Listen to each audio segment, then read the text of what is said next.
ناظرین، بارشیں جو اللہ تعالیٰ کی طرف سے رحمت ہوتی ہے، زراعت کھیتی باڑی چرند پرند ان سب کو پانی کی ضرورت ہوتی ہے، مگر ناظرین اگر بارشیں حد سے بڑھ جائے تو پھر یہ بڑے مشکل میں ڈال دیتی ہے۔ ناظرین، سندھ میں مونسون بارشوں کا سلسلہ شروع ہو چکا ہے جس نے بڑے پیمانے پر تباہی مچا دی ہے۔ روشنیوں کا شہر کراچی بری طرح متاثر ہوا ہے، جہاں اب تک 80 سے زائد قیمتی جانیں ضائع ہو چکی ہے اور کراچی شہر ایک دریا کا نقشہ پیش کر رہا ہے۔ نئے ناظم آباد کا صورتحال سب سے زیادہ خراب ہے، جہاں پھنسے ہوئے افراد کو کشتیوں کے ذریعے باہر نکالا جا رہا ہے۔ 90 سال بعد تاریخ کی سب سے بڑی بارش جو 230 ملی میٹر ریکارڈ کی گئی ہے، جس نے پوری کراچی کا پہیہ جام کر دیا ہے اور شہر کراچی کے باسی بڑے اذیت میں مبتلا ہو چکے ہیں۔ ندی نالوں کے پانی مساجد اور گھروں میں داخل ہو چکے ہیں، جس نے کراچی کے عوام کو ایک بڑے امتحان میں ڈال دیا ہے۔ ٹرانسپورٹ، بجلی اور موبائل نیٹ ورک کا نظام درہم برہم ہو چکا ہے۔ ناظرین، کراچی جو روشنیوں کا شہر کہا جاتا ہے اور پورے پاکستان سے غریب لوگ کراچی میں ہی محنت مزدوری کرنے آتے ہیں اور اپنے بچوں کے پیٹ پالنے کا انتظام کر لیتے ہیں۔ ناظرین، لگتا یوں ہے کہ اس شہر کا کوئی والی وارث نہیں اور آج کراچی شہر کا کوئی پرسانحال نہیں۔ اتنی بڑی آزمائش کے وقت بھی یہ بے ضمیر حکمران اپنی سیاست چمکانے میں لگے ہوئے ہیں۔ بلاول زرداری نے کراچی میں مونسون بارشوں کے بارے میں ایک ٹویٹ جاری کیا ہے کہ گزشتہ روز تک سندھ نے 90 سال کی تاریخ کا بدترین مونسون کی بارش دی کی۔ آج بھی مونسون کی تیز ترین بارش شدت کے ساتھ جاری ہے۔ اب بلاول زرداری سے کوئی پوچھے کہ تم نے مسلسل 13 سال جو حکومت کی ہے، تم لوگوں نے ان 13 سالوں میں کراچی کے لیے کیا کچھ کیا؟ غیر قانونی تجاوزات جو ندی نالوں پر بنائے گئے ہیں، کیا یہ اب کے بنائے گئے ہیں یا پہلے بنے ہوئے تھے جو آپ کو نظر نہیں آ رہے تھے؟ ان تجاوزات کو ہٹانا کس کی ذمہ داری تھی؟ سندھ حکومت آج ذمہ داری لینے سے انکار کر رہا ہے۔ ادھر بلاول صاحب غیر متوقع بارش کو ذمہ دار ٹھہرا رہا ہے۔ بلاول صاحب، ہم مان لیے ہیں کہ اس سال بارشیں توقع سے زیادہ ہوئی ہے، مگر اس سے پچھلے سال بھی بارشیں ہوئی تھی، اس سے پچھلے سال بھی بارشیں ہوئی تھی، مگر تم ہمیں بتاؤ کہ تم نے 1 کلومیٹر کا سیوریج سسٹم ٹھیک کیا ہے کبھی؟ بلاول صاحب، تم ہی بتاؤ کراچی میں تعلیم کی کیا حالت ہے؟ کراچی میں صحت اور ہسپتالوں کا نظام کیسا ہے؟ ٹرانسپورٹ کا نظام کیسا ہے؟ کوڑے کرکٹ کے ڈھیر جو پڑے ہوئے ہیں، اس کا ذمہ دار کون ہے؟ 4 مرتبہ تم لوگوں نے مرکز پر حکومت کی، 12-13 سال تم لوگوں نے سندھ پر حکومت کی، نہ تم خود کچھ کر سکتے ہو نہ کسی اور کو کچھ کرنے دیتے ہو۔ وہ کراچی جس نے تم لوگوں کو تخت پر بیٹھا دیا، کراچی کے وہ لوگ جس کے ووٹوں سے تم کرسیوں پر بیٹھے ہو، اے ظالموں، تم لوگوں نے اس کے ساتھ کیا سلوک کیا؟ تم لوگوں نے صرف 2 ہی باتیں سیکھی ہے کہ جمہوریت کو خطرہ ہے،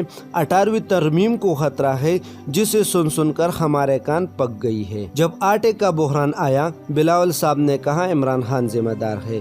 چینی کا بحران، عمران خان ذمہ دار ہے۔ کورونا ٹڈی دل، بلاول صاحب نے کہا عمران خان نااہل ہے، استعفیٰ دے دے۔ اپنا نزلہ دوسروں پر گرانا آسان کام ہے بلاول صاحب۔ آج سندھ پر آپ لوگوں کی حکومت ہے، بلکہ 12 سالوں سے آپ کی حکومت ہے۔ جب 12 سالوں میں تم لوگ سندھ کے لیے کچھ نہ کر سکے تو پھر کراچی اور سندھ والوں سے معافی مانگ کر استعفیٰ دو اور گھر جاؤ۔ زرداری صاحب، بلاول صاحب، مراد علی شاہ صاحب، اب تم لوگ کدھر ہو؟ لوگ ڈوب رہے ہیں، بھوکے مر رہے ہیں، تم لوگوں کی وہ تقریریں کدھر گئی؟ اپنے بنگلوں سے باہر تو نکلو، بس بنگلوں میں بیٹھ کر ٹویٹ پر پیغام جاری کر دیا اور بری الذمہ ہو گئے۔ کیا یہ ہوتے ہیں حکمران؟ کیا اس طرح ہوتی ہے حکمرانی؟ میرا نہ تو کسی پارٹی سے تعلق ہے اور نہ ہی کسی پارٹی کو سپورٹ کر رہا ہوں، مگر غلط کو غلط اور صحیح کو صحیح کہنا ہمارا حق ہے۔ مراد علی شاہ صاحب شہری حکومت کو ذمہ دار ٹھہراتا ہے، بلاول صاحب غیر متوقع بارشوں کو ذمہ دار ٹھہراتا ہے، پاک فوج اور پاک نیوی اور رینجر کے علاوہ جو لوگوں کو ریسکیو کر رہے ہیں اور عوام جو اپنی مدد آپ کے تحت ایک دوسرے کی مدد کر رہے ہیں،